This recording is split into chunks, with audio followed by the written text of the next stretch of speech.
Welcome back to the last session in this module where we'll be looking at establishing compensation and benefits.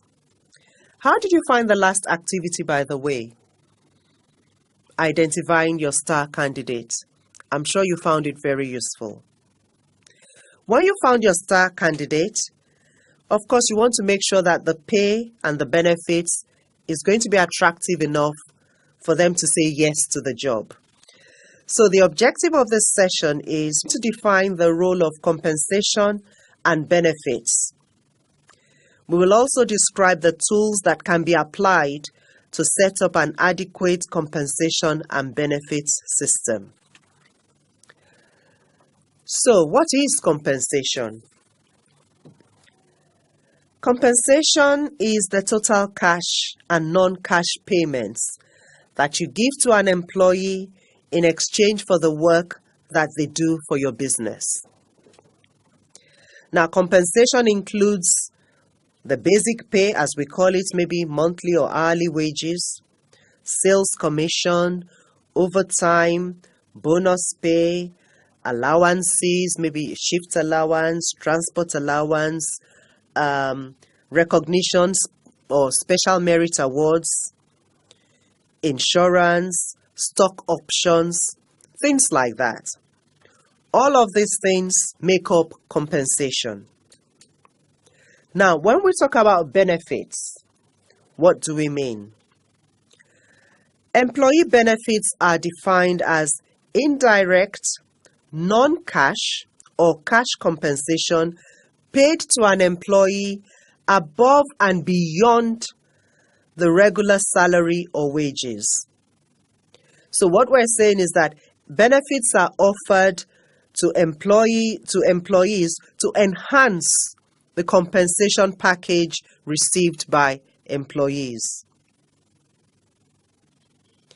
Let's look at some type of benefits. There's a whole range. We have insurance. There can be a creche or daycare facility on the company premises. Holidays. Holidays can be paid or unpaid. Sick leave, exam leave, mobile phones, loans, free meals or subsidized meals, free transport or subsidized transport, funding of education, flexible work arrangements. The list is endless. As an SME owner, you have to look at market trends, what your competitors are doing, and the financial capacity of your company when you come to offering these things. We'll talk more about those in a minute. But benefits that will enhance your package will be very good for your employees. There are all kinds of benefits which you can use, which you can adapt to suit your own company. What are the goals of the compensation and benefit system? Now, the compensation and benefit system must have the function of creating and maintaining the company's competitive advantage together with retaining a strong labor force. So you can see that there's a dual purpose there. You have your competitive advantage and you want to retain a strong labor force. So one of the most important components of running a successful business is keeping your employees happy and providing them with enough incentive to maximize their productivity. Like I said earlier, there are different ways to accomplish this, but offering your employees benefits that go beyond legal requirements tends to be effective. And there are lots of advantages to that as well. But let us take a look at the income structure. What are the components of an income structure? There are 4 components of an income structure. We have the basic salary. We have allowances. Now, under allowances, you can have allowances that relate to hazardous situations, seniority, telephone, and so on. We have bonus. And of course, under the bonus, it can be linked to productivity or quality, individual performance, or the company's overall output. And then lastly, the last component is benefits. And we listed a whole list of benefits earlier on. In addition to your income structure, most employees always look at the pay first, isn't it? So, you have to make sure that your pay scales are reasonable. And what do we mean by reasonable pay scales? Your compensation and benefits system should be based on your business goals. Your compensation and benefits budget will depend on your financial capacity. And the structure of your compensation, benefits, and bonuses should be reasonable. So there are three elements here. Based on business goals, depend on your financial capacity, and should be reasonable. How can you say your pay scale is adequate? You can ensure that your pay scale is adequate if it is competitive, equitable, that is being fair, and it is reasonable. These are the three factors of an adequate pay scale. A pay scale will be judged adequate if it is competitive, equitable, and reasonable. So, how do we go about establishing this?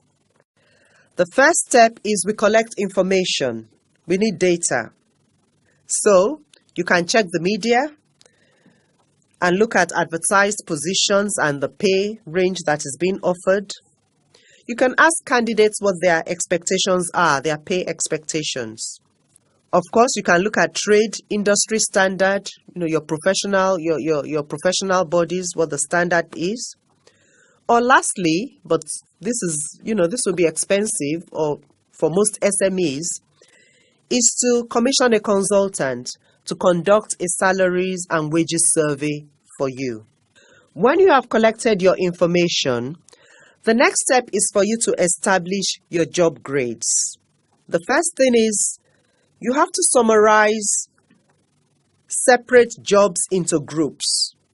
Next, you then establish the job grades and their respective criteria.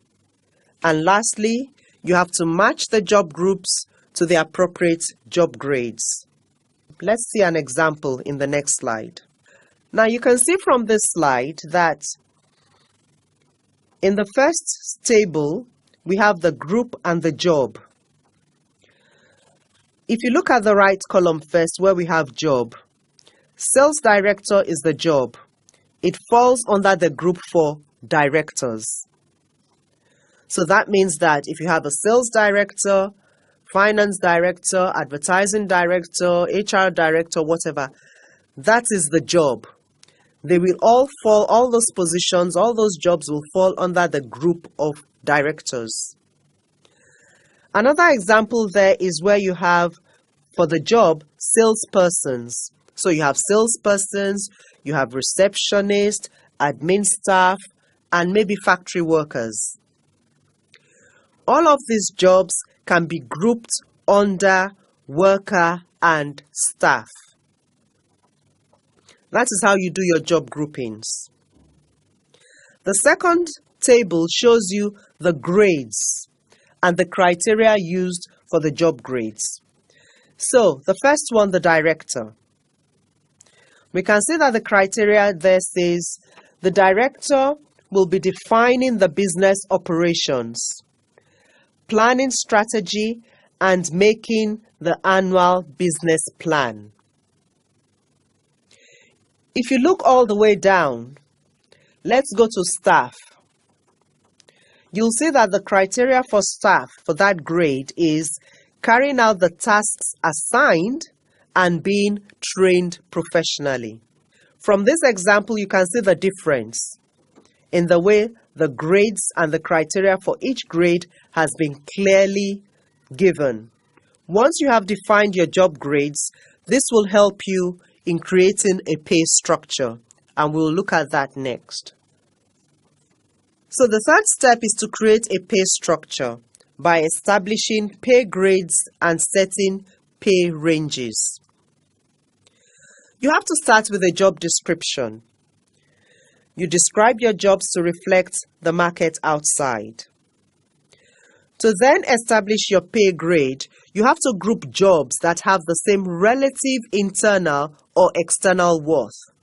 And you saw that on the example we showed on the previous slide. You then pay the same rate or within the same pay range to this group. In setting your pay range, you have to set upper and lower bounds of the possible compensation for individuals whose jobs fall in a particular pay grade, and use market data from surveys, from your own investigations to determine a midpoint. So as an example, you may have secretarial and administrative positions in one job group in your company. Let's say job group 5. You decide to call it job group 5. You can then have pay ranges or steps of 4 within this job group 5. This will mean that 2 employees can be on job group 5 but will be on different pay ranges or steps within that job group. The number of job steps in each grade is either great or small depending on the company's decision on the complexity of their job scale. But I would advise that as SMEs, we make things as simple as possible. How do we then effectively position the pay scale? Positioning the pay scale means defining the position of the pay scale against the market at 3 levels. So looking at the slide, you can see we have market pay there on the left-hand side with the arrow going up. We have the above market rate, we have the median, and then we have the below market rate.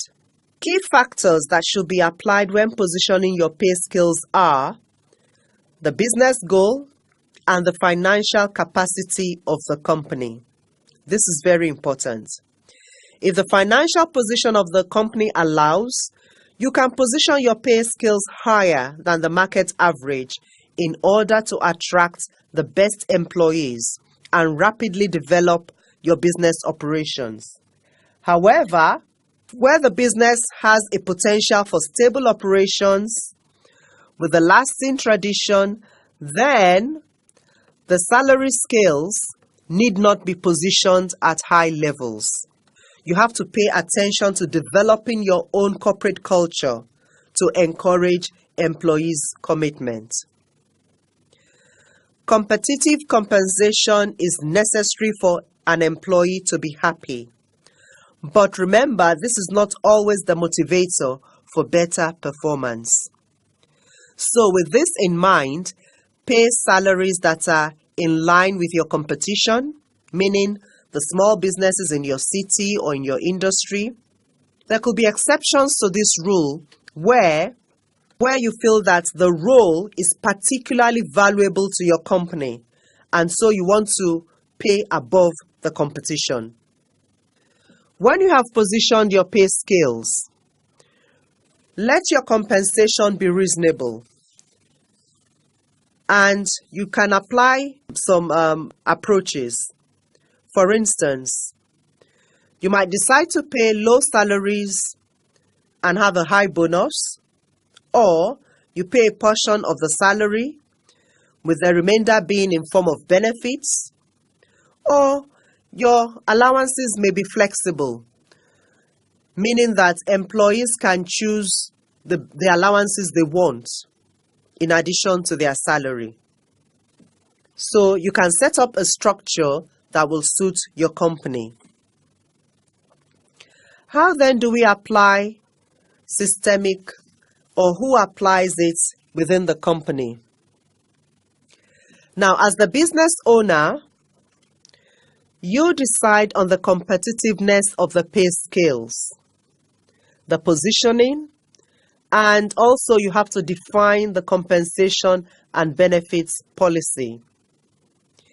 HR will then pick that up by ensuring that equitable and reasonable pay scales are set up.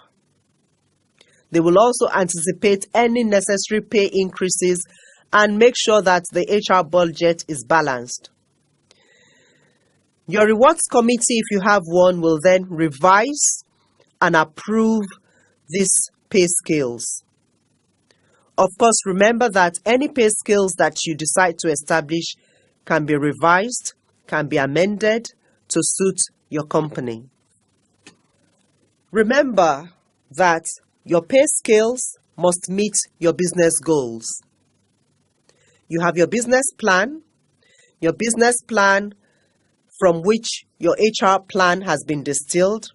And from your HR plan, you have all the other plans like your recruitment plan, your compensation and benefits plan, and your retention plan. Our next slide, as we round up, reinforces the point that your compensation and benefits budget must depend on your financial capacity.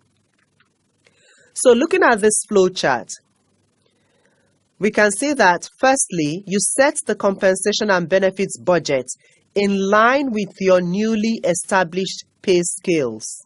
You then make sure you balance it with an affordable budget. Your rewards committee will look at it, will review it to see whether it's feasible for the company to go along with these pay scales. If it's feasible, they approve it.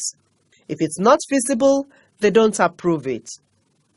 If it's not feasible, then that means that you cannot apply maybe a salary adjustment for many employees at one time, or you may need to prioritize groups of employees to be considered for a pay rise.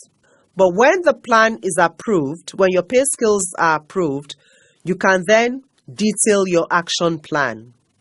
When you detail your action plan, you then go to implement it. Looking at all of this together, a quick recap will show you that your HR planning is very, very important, because from your planning, you are then going to distill all your other plans, and your plan must be aligned to your business objectives. We have now come to the end of this module. Thank you for staying the course with me. You still have one more end of session activity to do. And in this activity, you are presented with 3 scenarios. As a company owner, how would you resolve the issues presented?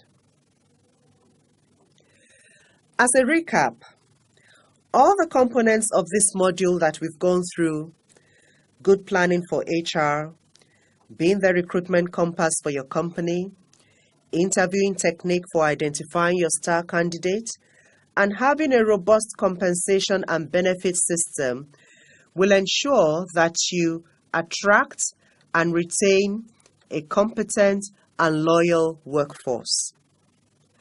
I hope you have found this module enlightening and helpful for your business. You'll now have 35 multi-choice questions for your assessment. I wish you all the very best. Thank you.